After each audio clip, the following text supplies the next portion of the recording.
нас очень крепкая связь с крымско-татарской музыкой, дружеская, любовная, родственная. А, Украина нас связала на самом деле. Группа до сих пор не сформирована.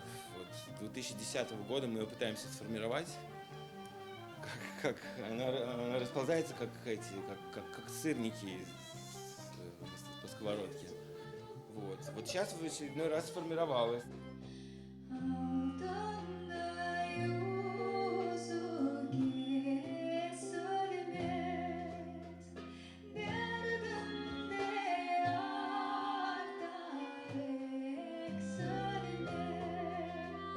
Мы вместе сделали некоторую программу крымско-татарскую, в которой ходила там где-то 2 песни.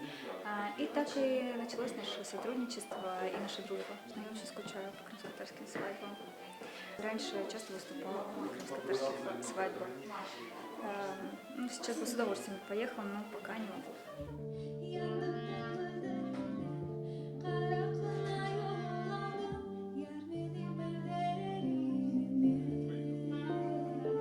Каждый день там играл, и сейчас играет шикарная музыка. Прям настоящая классная музыка крымско-татарская. Вот, и я слышу одна мелодия, знакомая, другая, третья. И я понимаю, что я не то что знаю эти мелодии, я их даже играл, они на старых еврейских пластинках. И мелодии там, пересекаются, все друг друга одалживают эти мелодии.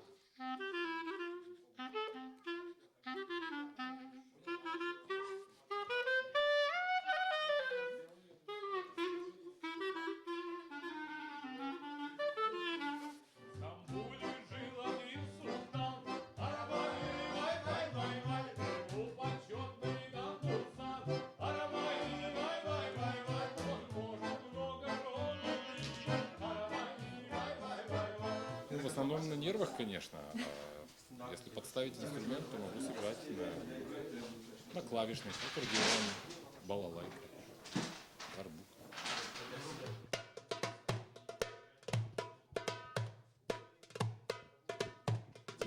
Дважды мы играли на Казанте. Причем интересно, что мы играли там совершенно ничего связанного с музыкой электронной, которая там предполагается. Мы играли народную музыку, татарскую, украинскую, молдавскую, цыганскую, еврейскую.